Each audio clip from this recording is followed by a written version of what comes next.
विद्यार्थियों का एक बार फिर से जीवन क्लासेस में स्वागत है। आज हम अपने एक नए सब्जेक्ट हिंदी की एक नई शुरुआत करने जा रहे हैं।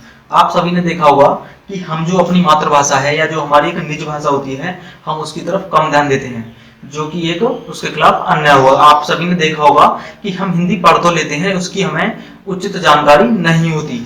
देखिए, इसके संपेक्ष में भारतेंदु हरिश्चंद्र ने भी एक उपदेश दिया है या एक दोहा दिया है, जिसके तहत वो जाना जा सकता है कि अपनी भाषा की कितनी महत्वता होती है। देखिए, उन्होंने कहा है कि निज भाषा उन्नति आहे, सब उन्नति को मूल, बिन निज भाषा ज्ञान के मिटे ना हिय को सूल। अर्थात आप अपनी बिन निज भाषा ज्ञान के क्या कर सकते हैं, सभी उन्नति को नहीं पा सकते। अर्थात जब तक आप अपनी निज भाषा की उन्नति नहीं करेंगे, तब तक आप किसी भी दूसरी भाषा को या अन्य ज्ञान के प्रति क्या कर सकते हैं, आप उन्नति नहीं कर सकते। क्योंकि सबसे पहले कहा भी गया है कि आप जितनी ज्यादा आपकी अपनी बेसिक लैंग्वेज यानी जो आपकी मातृभाषा जितनी ज्यादा मजबूत होगी, उसके अलावा आपके अन्य माध्यम या अन्य भाषाओं पर उतनी ही ज्यादा पकड़ होगी। तो ऐसी स्थिति में देखिए, आज हम एक नई शुरुआत के साथ हिंदी का एक जो बेस चैप्टर होता है हिंदी बड़ वाला, उसका अध्ययन करने जा रहे हैं। तो सभी विद्यार्थी ध्यान से देखेंगे और इस चीज को ध्यान से समझेंगे, क्योंकि यह सभी मतलब जो कॉम्पिटिटर्स हैं यानी जो प्रतियोगी परीक्षाएं हैं, उसके अलावा हमारे जो मुख्य कक्षाएं हैं 10 से 12 तक की, वो सभी के लिए एक कारगर सिद्ध होगी। तो जरा ध्यान से सुनेंगे। सबसे पहले हमें वर्णमाला की क्यों जरूरत पड़ती है, क्योंकि हम अपने विचारों का आदान प्रदान किसकी सहायता से करते हैं, भाषा की तरफ से। तो बात सबसे पहले विचार करना होगा भाषा पे। देखिए, भाषा का जो सेंस निकाला जाता है वो निकाला जाता है भाष से। किससे निकाला जाता है, भाष। भाष का सेंस है बोलना। संस्कृत में भाष का क्या मतलब होता है, बोलना। तो बोलने से सेंस सीधा सीधा देखा जाए तो बोलने से क्या बनती है, भाषा बनती है। अर्थात भाषा क्या है कि भाई जिससे हम वह साधन जिसके द्वारा हम अपने विचारों का आदान प्रदान करते हैं। तो आदान प्रदान किसके द्वारा किया जाता है, भाषा के द्वारा। और भाषा किससे मिलकर बनी है, उसी का जो उत्सर्जन हुआ है वो वास्तव में वर्णमाला हुआ है। यानी भाषा की जो सबसे छोटी इकाई होती है वही वर्ण कहलाती है। तो देखिए, सबसे पहले हम वर्ण पे विचार करेंगे। किस पे विचार करेंगे, वर्ण। तो आप सभी थोड़ा सा हम यहाँ पे साइड लेके चलेंगे, क्योंकि हमारा इसका जो वर्गीकरण हो चुका है, तो इसको हम यहाँ पे इस तरीके से साइड कर देते हैं। तो देखिए वर्ण क्या होता है, बात चलेगी वर्ण की। तो वर्ण जो होता है आपकी भाषा की सबसे छोटी इकाई, अर्थात हमारे मुख से जो छोटी से छोटी ध्वनि निकल सकती है। मान लीजिए आपने बोला आ बोला, तो ए क्या है, वहां पे एक वर्ण हो गया। अर्थात भाषा में जो सबसे छोटी से छोटी इकाई होगी, हमारी सबसे छोटी से छोटी जो इकाई होगी, वो क्या कहलाएगी, हमारी वर्ण। क्या कहलाएगी, वर्ण। तो हमारी भाषा की तो वर्ण की परिभाषा क्या होती है, यहाँ पे भाषा की सबसे छोटी से छोटी जो इकाई होती है वो क्या होती है, ध्वनि। और वही ध्वनि क्या कहलाती है, वर्ण। तो भाई हमारे मुख से क्या निकलती है, ध्वनि। ध्वनि के द्वारा ही भाषा का निर्माण हुआ है, लेकिन वो किससे निर्माण हुआ है, वो हुआ है वर्ण की सहायता से। किसकी सहायता से, वर्ण की सहायता से। तो हमारे मुख से जो सबसे सूक्ष्मतम ध्वनि निकल सकती है, वास्तव में वही वर्ण कहलाती है। तो देखिए, वर्ण की सहायता से यदि हम उसके ऊपर बात करी जाए तो वर्ण से क्या बनता है, अक्षर। क्या बनता है, जो हमारे जो वर्ण है, जो सबसे छोटी जो निकली वो ध्वनि है। भाई जो हमारे मुख से निकली हुई सबसे छोटी ध्वनि वो वर्ण हो गई। तो वर्ण से मिलकर क्या बनते हैं, अक्षर। देखिए, अक्षर और वर्ण में भी देखिए बहुत ज्यादा कंफ्यूजन रहता है, आज उसको भी हम क्लियर कर देंगे। देखिए क्या होता है, अक्षर से मिलकर बनता है आपका पद। क्या बनता है, पद, या इसको आप शब्द भी कह सकते हैं। सीधा सा हमारा यदि नॉर्मल तौर पे हम इसकी व्याख्या देखें तो वर्ण से अक्षर, अक्षर से शब्द और शब्द से वाक्य। लेकिन यदि हम इसके विस्तृत तौर पर जाते हैं तो पद से बनता है पदबंध। क्या बनता है, पदबंध, अर्थात थोड़ा सा शब्दों का समूह। अब पदबंध से क्या बनता है, आप देखेंगे पदबंध से क्या बनता है, जरा यहाँ पे हम ले लेते हैं इसके साइड में। देखिए बच्चों, जरा ध्यान से देखना है। पदबंध से बनता है आपका उपवाक्य। क्या बनता है, उपवाक्य। ठीक है जी। उपवाक्य के बाद बनता है आपका वाक्य। क्या बनता है, वाक्य। तो पहुंच गए हम। और वाक्य से क्या बनता है, हमारी भाषा।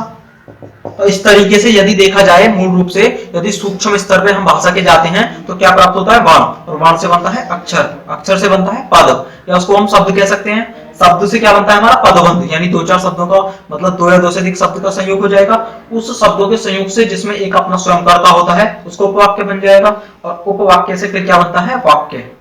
और फिर वाक्यों की सहायता से जब पूरा एक मतलब समूह इकट्ठा हो जाता है वाक्यों का, तो वाक्य कैसे बनती है? भाषा। तो इस तरीके से आप समझ गए होंगे कि वर्ण का उत्सर्जन किस प्रकार से भाषा से संबंधित है। तो भाषा की सबसे छोटी से छोटी इकाई देख रहे हैं आप, भाषा की ये छोटी से छोटी इकाई जो क्या कहलाती है? वर्ण कहलाती है। अर्थात हमारे मुख से यदि हम मौखिक रूप से देखें, जो निकलने वाली सबसे सूक्ष्मतम ध्वनि होती है वह क्या कहलाती है? वर्ण कहलाती है। तो देखिए हम यहाँ पे वर्ण और अक्षर पे एक क्वेश्चन देखेंगे, मतलब किस तरीके से वर्ण और अक्षर में डिफरेंट मतलब जो अंतर है यहाँ पे डिफरेंस क्लियर होता है, क्योंकि ज्यादातर जो डिफरेंस है अक्षर और वर्ण पर वो क्लियर नहीं होता, लेकिन आज के बाद आप इन पे कभी भी कंफ्यूजन नहीं रखेंगे। देखिए हम एक वर्ड लेते हैं राम। क्या लेते हैं? राम। तो राम में आपने देखा होगा कि दो अक्षर हैं, एक तो रा और प्लस मा। देखिए आप जब राम को बोलेंगे तो रा और मैं जब आप खाली बोलते हैं तो मैं के पीछे क्या लगा हुआ? ए लगा हुआ है ना, मां यानी मैं, तो मैं लगा हुआ है। और जबकि राम में जब आप तोड़ के बोल रहे हैं तो क्या बोल रहा है? रा, तो रा म, तो रा और मैं, इसके पीछे ए छिपा हुआ है। तो ऑटोमेटिकली जब दो मतलब इसमें क्या होगा? दो जुड़ गए ना, तो ये राम कैसे लिखा हुआ है? रे प्लस आ, ऐसे लिखा हुआ है ना, जोड़ के देखा जाए तो दो या दो से वर्णों के समूह से क्या बन गया? हमारा अक्षर बन गया। ऐसे ये मैं किससे बना हुआ है? ऐसे जो इसमें ए लगा हुआ है पीछे से, आप देखेंगे तो जब बोलेंगे इसको, यदि हम सूक्ष्म स्तर पे इसको खाली एकांक रूप से बोला म, तो ऑटोमेटिकली जोड़ा मिलेगा हमारे बोलने के मतलब ध्वनि के फलस्वरूप ही निकलेगा। तो इसमें जो ए जोड़ा हुआ है तो इसकी ये क्या बन गया? अक्षर। तो ये क्या हो गया? अक्षर। तो इसमें राम में क्या अक्षर हुए आपके? दो। और जबकि बात करी जाए वर्ण की, किसकी बात करी जाए? वर्ण की, तो राम में आपके चार वर्ण होते हैं। देखिए एक तो होता है र, ठीक है, र में जो है ये आपको ध्यान रखना है, जो इस तरीके से हम एक हलंत या एक इस तरीके से लगा देते हैं तो उसका मतलब होता है कि अब इसमें से स्वर विहीन हो गया। ये मतलब जो इसके पीछे जो ध्वनि निकल रही थी र के पीछे आपको आ दिख रहा है, तो वो हट के अब बोला जा रहा है। तो इसके अलावा अब दूसरे पॉइंट पे देखा जाए तो रा में से एक हो गया और एक हो गया आ। क्या हो गया? आ। तो दो वर्ण हो गए। इसके अलावा क्या हो गया? मैं, और मैं के पीछे क्या जोड़ा रहता है? ए। तो राम में कितने वर्ण हुए हमारे? चार। और जबकि अक्षर कितने होते हैं? दो। तो समझ गए ना, यदि दो या दो से अधिक वर्णों के योग से जो बनता है वो तो कहलाता है हमारा अक्षर। और जो खाली जब उनको बिल्कुल स्वतंत्र ध्वनि यानी बिल्कुल ही सूक्ष्मतम, वो किसी से मिलकर ना बनी हो, बिल्कुल सूक्ष्मतम ध्वनि जो किसी से मिलकर ना बनी हो स्वतंत्र पूर्ण रूप से, वह क्या कहलाएगी? एक तरीके से हमारी वर्ण। देखिए यहाँ पे क्या हो गया? इसके चार तो वर्ण हो गए और दो अक्षर हो गए। तो वर्ण और अक्षर में बिल्कुल संबंध जो क्लियर हो चुका होगा। तो देखिए अब हम लौट के जब हम वर्ण और अक्षरों को अच्छी तरीके से सीख चुके हैं, तो अब हम अध्ययन करेंगे अपनी वर्णमाला का, कि वर्णमाला क्या होती है और वो किन किन वर्णों से किस तरीके से उनके गुणधर्म होते हैं। तो जरा सभी बच्चे ध्यान से देखेंगे। देखिए ये इसमें बहुत सारे आपके मैंने कंफ्यूजन क्लियर किए थे। यदि फिर भी कोई कंफ्यूजन रह जाता है तो आप क्या करेंगे? आप कमेंट बॉक्स में जाकर उसको कमेंट करेंगे, जिससे कि हम उसका निस्तारण आगे कर सकें। देखिए जरा बात चलेगी वर्णमाला का। तो भाषा की सबसे, आप वर्ण से क्या समझे? भाषा की सबसे छोटी जो इकाई होती है वह क्या कहलाती है? वर्ण। या सबसे जो छोटी ध्वनि जो है हमारी, सबसे सूक्ष्मतम या छोटी ध्वनि जो होती है वो क्या कहलाती है? वर्ण। अब वर्णों के मेल से या वर्णों के व्यवस्थित क्रम को, वर्णों के संयोग से एक जो वर्णमाला एक जो संयोग से जो माला बनाई जाती है वह क्या कहलाती है? हमारी वर्णमाला। अर्थात वर्णों को एक व्यवस्थित क्रम में व्यवस्थित करने से जो एक माला प्राप्त होती है वह वर्णमाला कहलाती है। तो देखिए हमारी हिंदी की वर्णमाला, जैसे कि आप इंग्लिश की वर्णमाला में आसानी से जानते हैं कि कितने वर्ण होते हैं, आप जानते हैं 26 लेटर होते हैं। तो ऐसे ही हमारी वर्णमाला में दो तरीके से इनका क्रम ध्यान रखेंगे। देखा जाए तो ये हमारे दो तरीके से इनकी जो संख्या निर्धारण होती है। बात करी जाए उच्चारण के आधार पर, किस पर करी जाए? उच्चारण के आधार पर। देखिए हम खाली यदि उच्चारण के तौर पर देखें तो इनकी संख्या होती है 45। कितनी होती है? 45। जिसमें कि आपके 10 तो होते हैं स्वर, 10 क्या होते हैं? स्वर। इसके दो भाग होते हैं वर्णमाला के, वो अब डिटेल में जानेंगे, स्वर व्यंजन। लेकिन अभी हम यहाँ पे फिलहाल शॉर्ट रूप ही पढ़ रहे हैं। दो भाग होते हैं स्वर और व्यंजन। तो उच्चारण के आधार पर 45 संख्या होती है हमारी वर्णमाला में वर्णों की, और 10 तो होते हैं स्वर, और हमारे 10 स्वर होते हैं, जबकि 35 क्या होते हैं? हमारे व्यंजन। क्या होते हैं? 35 व्यंजन। तो 35 और 10 45। तो ये उच्चारण के आधार पर हो गए। अब दूसरे आधार पर इनकी संख्या एक तरीके से निर्धारण और करी जाती है, वह की जाती है लेखन के आधार पर। किस आधार पर की जाती है? लेखन के आधार पर। देखिए तो समझ लीजिए उच्चारण के आधार पर कौन कौन से होते हैं। 1 2 3 4 5 6 7 8 9 10। ये दोनों ही बोले जाते हैं। जो मैं देखिए ये कोष्टक में लिखे हुए हैं तो आप ये समझ लीजिए इनकी कोई भी अपनी स्वतंत्र ध्वनि नहीं होती है। यह हमारे जो उच्चारण के आधार पर जो स्वतंत्र ध्वनि में बोले जाते हैं, ये तीनों हमारे रप, ऋषि, अंग और आहा, ये हमारे जो है उसमें नहीं बोले जाते हैं। मतलब उच्चारण के आधार पर इनकी गिनती नहीं होती है। अब बात करी जाएगी लेखन के आधार पर। लेखन के आधार पर इनकी संख्या 7 और बढ़कर ये हो जाती है 52। कितनी हो जाती है इसकी संख्या? 52। तो देखिए 52 कैसे हो जाती है, तो हम करेंगे लेखन के आधार पर। किसके आधार पर करेंगे? लेखन के आधार पर। लेखन के आधार पर इनकी संख्या हो जाती है 52। कितनी हो जाती है? 52 अर्थात 52। तो वो कैसे हो जाती है आपकी? देखिए यहाँ पे 39 तो रहते हैं व्यंजन। क्या रहते हैं? 39 तो रहते हैं व्यंजन। और 39 के अलावा अब यहाँ पे 39 बचे, स्वर और कितने बढ़ गए हमारे भाई? हमने 10 गिने थे, अभी ये छोड़ के गिने थे ना, 1 2 3 ये छोड़े थे, तो 10 थे वो मूल रूप से। 1 2 3 4 5 6 7 8 9 10 और 3 और बढ़ के कितने हो जाते हैं? 13। 13 कितने हो जाते हैं यहाँ पे? स्वर। तो 39 व्यंजन और 13 स्वर हो जाते हैं लेखन के आधार पे। तो ये हो जाते हैं टोटल 52। तो आप समझ गए होंगे इनकी संख्या में। आपको कंफ्यूजन बिल्कुल क्लियर हो चुका होगा। अब देखिए बात चलेगी हमारी इस जो वर्णमाला हमने जो लिखी है इसके बारे में थोड़ी सी अध्ययन कर लेते हैं। ये किस तरीके से वर्ग है या किस तरीके से लिखे हुए हैं। तो देखिए उच्चारण के आधार पर इनकी गिनती नहीं की गई थी। 1 2 3 इनकी गिनती नहीं की थी, तो बचे हुए 10 थे। तो स्वर में देखा जाए तो उच्चारण के आधार पर तो हमारे 10 थे यहां से यहां तक, और ये इन दोनों को छोड़ के तो 6 और 4 10। यदि बात करी जाए टोटल स्वरों की संख्या लेखन के आधार पर तो ये तीनों सम्मिलित हो जाते हैं और टोटल मिलकर बनते हैं 10। ए आ ई उ री ए ओ औ अम और आहा। समझ गए होंगे आप इस तरीके से। यदि बात करी जाए व्यंजन की तो व्यंजन में हमने कितना पढ़ा था? सबसे पहले 35 पढ़े थे।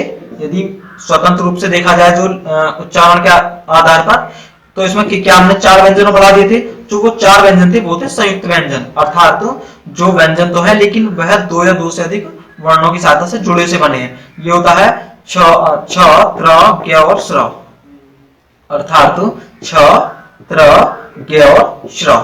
तो इनको ज भी कहते हैं। तो ये चारों मिलके किस किस से बनते हैं? देखिए आप, ये मिलके बना है क और श। देखिए मैं पहले आपको बता चुका हूं इस तरीके से जो हलंत हम इस तरीके से डैश लगा रखा है एक इसको, तो इसका मतलब होता है कि अब इस के में ए शामिल नहीं है, अर्थात ये यहां से ए क्या हो गया? हट चुका है। अर्थात जैसे भाई और जो स्वर बोले जो व्यंजन बोले जाते हैं वो ए की सहायता से बोले जाते हैं। जैसे क तो आपने क बोला तो इसके पीछे ऑटोमेटिकली जुड़ जाता है, तो इसकी सहायता से अब ए हट चुका है। तो 6 जो है वो किसकी सहायता से बना हुआ है? क प्लस स। ऐसे ही तय किसकी सहायता से बना हुआ है? तय प्लस रे। ऐसे ही जो ज्ञ है वो किसकी सहायता से बना हुआ है? वो बना हुआ है ज प्लस रे, ज प्लस ए खाली। ऐसे ही जो श्र है वो किससे बना हुआ है? से प्लस रे। समझ गए होंगे आप इस तरीके से। तो 4 ये और बढ़ जाते हैं हमारे किसमें? उच्चारण में। यानी जो हमारी ये देखिए 1 2 3 4 5 5 पंजे कितने होते हैं? 25 भाई। 5 1 2 3 4 5 5 25 और 4 कितने हो गए आपके? 29। इसके अलावा आपने 2 समूह नहीं पढ़े हैं जो होते हैं अंतस्थ और ऊष्म, जिनको हम बताना भूल गए हैं। अंतस्थ और ऊष्म। अंतस्थ होते हैं आपके यरलव और ऊष्म होते हैं आपके, उसमें क्या होते हैं? स और ह। सभी श और है। ये क्या होता है? 4 और 4 कितने हो गए? 8 और हमारे 29 कितने हो गए भाई? यहां से हमारे 25 हो गए। 25 और 4 ये 4 ये और ये 4 ये, इस तरीके से टोटल मिलकर कितने बनाते हैं हमारे? 39। समझ गए होंगे आप। देखिए एक तरीके से इसकी कैलकुलेशन दोबारा से करना चाहें तो आप कर सकते हैं। ये हो गए आपके 25, इसके अलावा कितने हो गए ये आपके? 8 और ये कितने हो गए आपके? 4। तो ये इसके अलावा 2 गुण व्यंजन और थे 2 और ये 2 बन गए। तो 4 और 2 6 और 8 14 और 14 और 25 ये हो गए आपके 39। तो टोटल संख्या कितनी हो गई? 39। तो आपने बिल्कुल आसानी से देख लिया। अब हम बात करेंगे स्वर और व्यंजन की। स्वर और व्यंजन कितने प्रकार के होते हैं और स्वर व्यंजन कहते किसको हैं, इसकी एक विस्तृत व्याख्या आप अध्ययन में देखेंगे। देखिए इनको हम बाद में इनका अंतस्थ और इनका स्पेशली अध्ययन करेंगे, तो आप इनको अभी छोड़ दीजिए। देखिए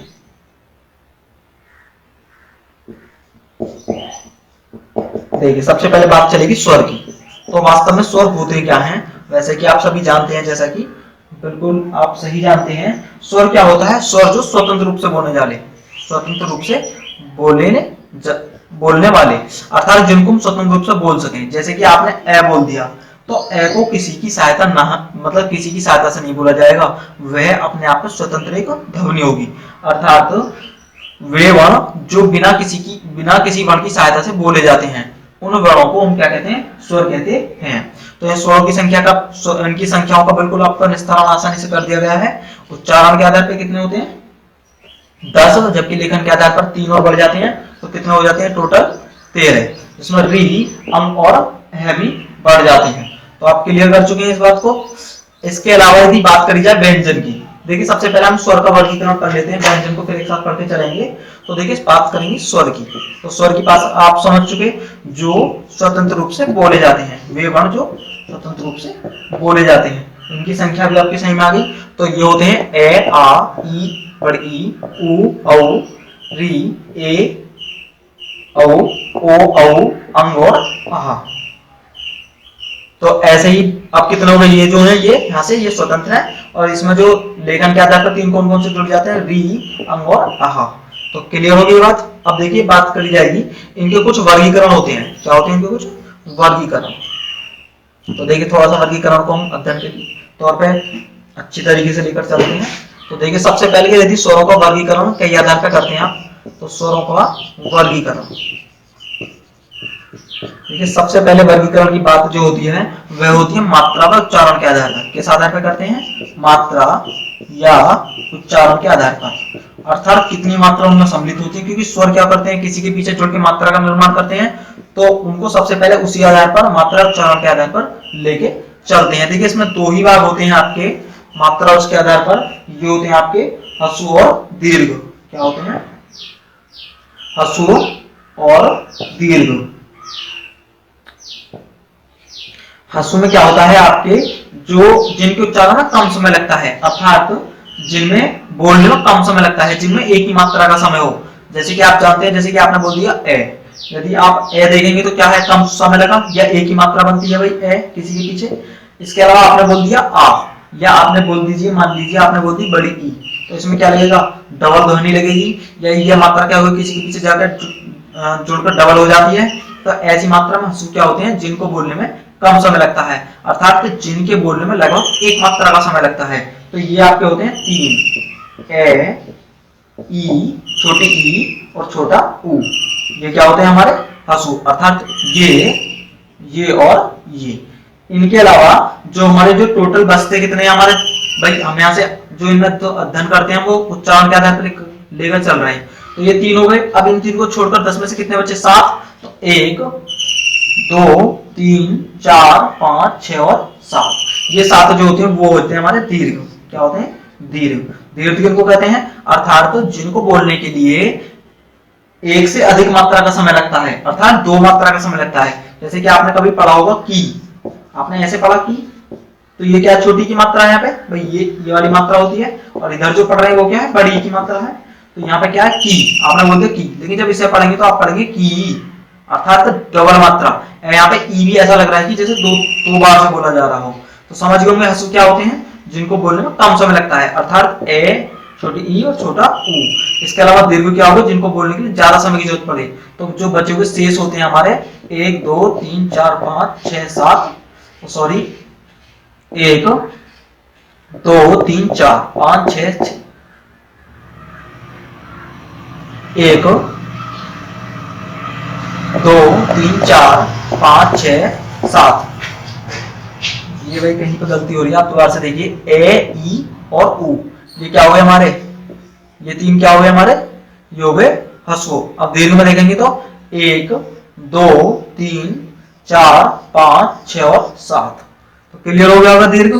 तो ए, आ, ए, ई, ऊ, ये हो गए ह्रस्व।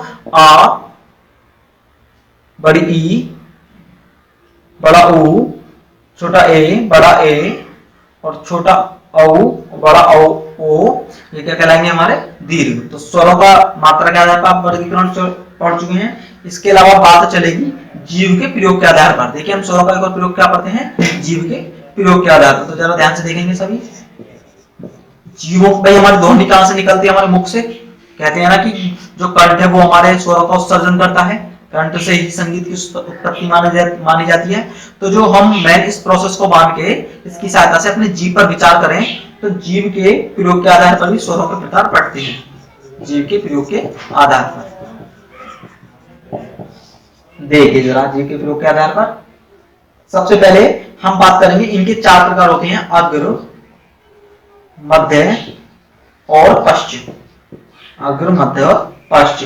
अग्र की बात क्या होती है? जिन स्वरों को उच्चारण में जीव का अग्रभाग काम करता है, अर्थात तो आपकी जीव है ये, तो इसका आगे वाला भाग जो काम करता है वो कहलाते हैं हमारे अग्र स्वर। इनमें आते हैं आपके 4, छोटी ई, बड़ी ई, छोटे ए और बड़ा ए। ई ए। ये क्या कहलाएंगे आपके?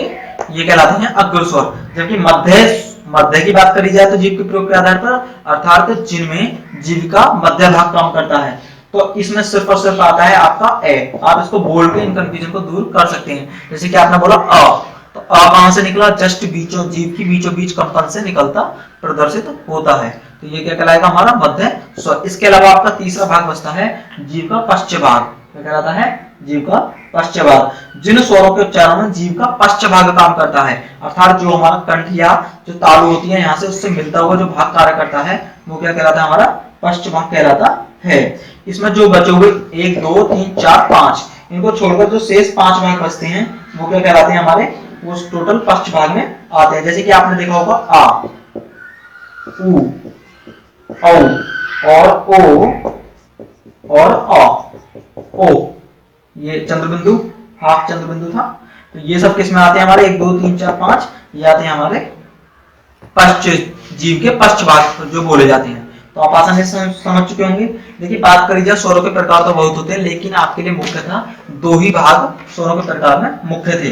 देखिए एक पॉइंट स्वरों का भाग आपके लिए जरूरी है, जो है आपका हवा और नाक व मुंह के ध्वनि के प्रयोग के आधार पर। तो जरा स्कोर देख लीजिए। देखिए नेक्स्ट हेडिंग है आपकी हवा का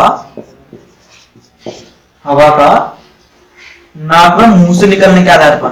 नाक व, क्योंकि भाई जो ध्वनि की सहायता से कंपन होकर उनका उत्सर्जन होता है, वर्णों का जो ध्वनि निकलती है, तो हमारी 2 जगह से जो कंपन होता है वो होता है नाक और मुंह से हवा के उत्सर्जन के आधार पर या निकलने के आधार पर कह सकते हैं। जो होता है सिर्फ और सिर्फ आपका 2 प्रकार का। नंबर होता है आपका निर्नुनासिक। क्या होता है? निर्नुनासिक।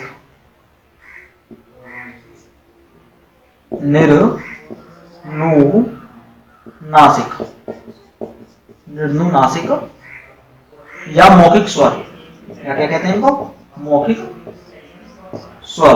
लेकिन जिन स्वरों के उच्चारण में हवा केवल मुख से निकलती है, निर्नुनासिक, अर्थात जिनमें बिना नाक के सिर्फ और सिर्फ हवा का काम सिर्फ और सिर्फ मुख से होता है, तो ये कहलाते हैं आपके ए, आ और ई। क्या कहलाते हैं? सॉरी, छोटी ई। तो ए, आ और छोटी ई ये क्या कहलाते हैं? आपके निर्नुनासिक, अर्थात जिन स्वरों के उत्सर्जन में हवा जो सिर्फ मुख से निकलती है। इसके अलावा नंबर 2 पार्ट जो आता है वो होता है अनुनासिक। क्या आता है? अनुनासिक। ये क्या होते हैं अनुनासिक? जिन स्वरों के उच्चारण में हवा मुख में नाक दोनों से निकलती है। किससे निकलती है? मुख में नाक दोनों से निकलती है। वो क्या कहलाते हैं? हमारे वो स्वर हमारे कहलाते हैं अनुनासिक, अर्थात जिनमें नाक व मुंह दोनों साथ साथ काम करते हैं। तो ये कहलाते हैं आपके अ के ऊपर चंद्रबिंदु। इसके अलावा अ, जब आप इस तरीके से बोलते हैं अ, मतलब अर्थात आपने बोला अ, जैसे ही आपने नाक की आवाज जिस तरीके से आप उसको खींचते हैं, यानी उसमें से मतलब अंगों की आवाज को निकालते हैं और वो उसमें नाक कार्य करने लगती है, तो वो चंद्रबिंदु बन जाती है। वो कहलाती है आपकी अनुनासिक। तो आपका यहाँ पे स्वर बिल्कुल खत्म होता है। देखिए इसके स्वर के और विभाग 1 2 रह जाते हैं, लेकिन आपके तौर पर देखे जाए तो मुख्य तौर पर हम इन्हीं का अध्ययन करके चलते हैं। अब बात चलेगी व्यंजन की। तो आपको व्यंजन भी थोड़ा ध्यान से देखने चाहिए, क्योंकि व्यंजन में ज्यादातर हम कंफ्यूजन कर लेते हैं। देखिए सबसे पहले बात करेंगे व्यंजन होते क्या हैं। वैसे हम पढ़ चुके हैं व्यंजन, लेकिन एक बार फिर दोबारा से इसका विस्तृत अध्ययन करने के लिए हम अपने व्यंजन की ओर आते हैं। तो भाई स्वर क्या थे? जो बिना किसी वर्ण की सहायता से बोले जाते हैं, वो क्या कहलाते हैं? वो क्या कहलाते हैं? हमारे व्यंजन स्वर कहलाते हैं। अर्थात जो वर्ण, अब यहाँ पे क्या हो जाएगा? जो किसी की सहायता से बोले जाएं, अर्थात वह वर्ण, अर्थात वह वर्ण जो अन्य किसी वर्ण की सहायता से बोले जाते हैं, अन्य किसी वर्ण की सहायता से बोले जाते हैं। तो क्या होता है, हमारी पूरी जो पूरी वर्णमाला है उसमें पीछे क्या जुड़ा रहता है, ए जुड़ा रहता है। क्या जुड़ा रहता है, ए स्वर जुड़ा हुआ होता है। तो देखिए इनकी संख्या के ऊपर बात करें तो वो आप आसानी से पढ़ चुके थे। परंपरागत रूप से देखें तो उनकी संख्या कितनी थी, 33 थी। इसके अलावा 33 में दो और जुड़ जाते हैं द्विगुण व्यंजन, एक तो ये और ये, इन दोनों के जुड़ने से क्या बनता है, 33 और 35 होता है। लेकिन टोटल यदि संयुक्त रूप से देखा जाता है लेखन के आधार पर तो इनकी संख्या कितनी होती है, 45। कितनी होती है, 45, जिसको हम पीछे डिस्क्रिमिनेशन या उन सभी कंफ्यूजन को दूर कर चुके हैं। तो बात आएगी व्यंजनों का वर्गीकरण। देखिए आपने इसमें बहुत सारी चीजें नहीं पढ़ी होंगी जिनका आज हम विस्तृत तौर पर अध्ययन करके आपके सभी कंफ्यूजनों को दूर करेंगे। तो सभी के ऊपर ध्यान दें यहाँ पे, क्योंकि व्यंजनों का वर्गीकरण आपने शायद इस तथ्य से पहले कभी ऐसे वर्णन ना देखे हो। तो देखिए सबसे पहला आता है स्पर्श व्यंजन। क्या आता है, स्पर्श व्यंजन। जैसे कि नाम से ही प्रदर्शित हो रहा है, स्पर्श व्यंजन। जिन व्यंजनों का उच्चारण करते समय हवा फेफड़ों से निकलकर मुंह के किसी स्थान विशेष से, अर्थात तो भाई हवा इसका उत्सर्जन कहाँ, जो हम श्वसन करते हैं वो सीधा श्वसन किस भाग में होता है, फेफड़ों में होता है। तो ध्वनि का उत्सर्जन मूल रूप से कहां से होता है, हमारा फेफड़ों से। अब फेफड़ों से निकलती हुई वह ध्वनि विशेष भागों से टकराती है। उन विशेष भागों को टकराने के आधार पर हम अपने व्यंजनों को उस स्पर्श व्यंजन के भागों का नाम देते हैं, जो कि आपके 5 भाग होते हैं। तो देखिए इन व्यंजनों की बात करी जाए तो इनमें आपके 5 जो होते हैं वो होता है, एक तो कंठ, एक तो होता है कंठ, एक होता है तालु, एक होता है मूर्धा, एक होता है दांत या दंतव्य कहते हैं इसको, और एक होता है होठ। कंठ, तालु, मूर्धा, दंत और ओष्ठ। तो देखिए जो कंठ वाला भाग होता है वो क्या होता है हमारा, देखिए जो क वर्ग है, तो जो टोटल क वर्ग है, देखिए मैंने इसको बना रखा है के, खे, गे, घे और ड खाली। और यहाँ पे यहाँ च वर्ग जो है च, छ, ज, झ और ए खाली। और यहाँ पे ट वर्ग जो है ट, ठ, ड, ढ, न खाली। यहाँ पे ते वर्ग है तो त, थ, द, ध, न।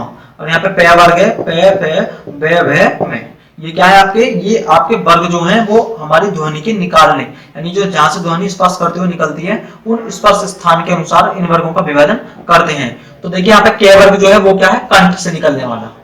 कहां से निकलने वाला, कंठ से निकलने वाला। ऐसे कंठ चे वर्ग जो है वो क्या है हमारा तालु, या इसको कहते हैं तालव्य। और जो टे वर्ग है वो है हमारा मूर्धन्य। क्या है हमारा, मूर्धन्य। और जो हमारा ते वर्ग है वो है दंतव्य, इसको कहते हैं दांत से निकलने वाला या दंतव्य। और इसके नीचे जो हमारा पे वर्ग है जैसे कि प, ये होठ से, इसको कहते हैं ओष्ठव्य। क्या कहते हैं, कहीं कहीं ओष्ठव्य पढ़ा होगा, कहीं कहीं ओष्ठ्य पढ़ा होगा। तो देखिए आप ध्यान से सुनेंगे। तो देखिए कंठ क्या होता है हमारा, कंठ जैसे कि गले में आपने देखा होगा ये हड्डी जो आपको दिख रही है वो कंठ है। इसके अलावा मुंह के, यानी जो हमारा जो मुंह के ऊपर की छत का जो पिछला भाग है, यानी जो जीभ के पिछला भाग है उसके और कंठ के बीच का जो भाग होता है वो होता है हमारा तालु। तो तालु वर्ग जो है हमारा च वर्ग हो गया, कंठ वर्ग क्या वर्ग हो गया। और जो मूर्धन्य क्या होती है, जो हमारी जो जीभ के पिछले वाली भाग जहां से जुड़ी हुई है वो छत जो है पीछे वाली, अर्थात गले की जो सबसे ऊपर जहां पे हमारी जीभ की शुरुआत है उसके जस्ट ऊपर वाली छत जो है वो क्या कहलाएगी, हमारी मूर्धन्य। और दंत क्या होगा हमारा, दांत वाला भाग जहां से हमारे दांत जुड़े हुए हैं, ये क्या होगा, दांत वाला भाग। और ओष्ठव ऐसे सीधा सीधा मतलब होठों से है। तो देखिए आप इसको एक एक का उच्चारण करके देखेंगे और उनको आसानी से समझेंगे। जैसे कि क्या वर्ग क्या है, के, तो के कहां से निकला, कंठ से। चे को देखें तो चे कहां से निकल रहा, चे बोल के देखिए चे, तो ये निकल रहा तालु से। ऐसे ही आपको टे बोल के देखेंगे तो आप देख रहे होंगे टे यहाँ से थोड़ा आगे से इसके मूर्धन्य वाले भाग से निकलता है, मूर्धा भी कहते हैं जिसको, मुंह के ऊपरी वाली भाग से। तो ये क्या हो गया, मैं, ये हो गया टे वर्ग। और दंतव्य सीधे सीधे जो दांतों से निकलते हैं, जैसे ता कहां से, दांतों से टकराने से निकल रहा है ना, तो ये हो गया ते वर्ग। और ओष्ठव्य जो सीधे होठ से निकलते हैं, जैसे कि आपने बोला पे कहां से निकला, होठों से निकला, तो ये हो गया आपका ओष्ठव्य वाला भाग। तो आप इनके स्पर्श व्यंजन को आसानी से समझ चुके हैं। इसके अलावा हमारे व्यंजन के दो अन्य भाग भी पाए जाते हैं जो हमारे लिए बहुत ज्यादा महत्व रखते हैं, तो उनका अध्ययन भी हम कर लेते हैं। तो देखिए जरा बच्चों, आप सभी देखिए आप सभी के लिए मैंने पूरा ही एक पहले ही यहाँ पे उसका वर्णमाला का एक चार्ट बना लिया था, आपको ये आसानी से कहीं भी मिल जाएगा। तो सिर्फ ये आपको याद नहीं होंगे तो इनको आप इस तरीके से वर्गों की सहायता से आसानी से याद भी कर सकते हैं, जैसे कि क ख ग, ये वर्गों की सहायता से आपको बिल्कुल याद हो जाएंगे। बस आपको याद रखना है, देखिए इनकी मैंने ट्रिक बनाई थी, कचट कचट तप। यदि आप भूल जाते हैं तो इसको याद रखिए, कचट तप। और के वाला वर्ग आपको आसानी से जब आप याद करेंगे तो आगे से याद आ जाएगा एकदम। और इनको बोलिए कैसे, कंठ जैसे तालु, आप इसको भी एकदम लगातार याद कर लीजिए, कंठ तालु मूर्धा दंत उष्टभ्य, कंठ तालु मूर्धन्य मूर्धन्य दंतव्य और उष्टभ्य। जब आप इनको एक दो बार रिवीजन करेंगे तो आसानी से आपको बिल्कुल याद हो जाएंगे। देखिए अन्य जो व्यंजन का प्रकार होता है वो होता है हमारा अंतस्थ व्यंजन। क्या होते हैं? अंतस्थ व्यंजन।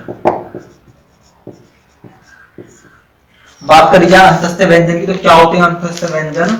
जिन व्यंजनों का उच्चारण पारंपरिक वर्णमाला मतलब स्वर व्यंजनों के बीच होता है। अंतस्थ व्यंजन का मतलब क्या है? जो अंतस्थ कर रहे हैं, अंतस्थ मतलब किसी की मध्यस्थता कर रहे हैं। तो क्या होता है हमारे ये, जिन वर्णों का उच्चारण पारंपरिक वर्णमाला के बीच अर्थात स्वर व्यंजनों के बीच होता है, जो बीच में रहकर इन दोनों के बीच की मध्यस्थता को निभाते हैं। ये होते हैं आपके चार, ये, वे, ले और वे। ये आपके चारों क्या होते हैं? अंतस्थ व्यंजन।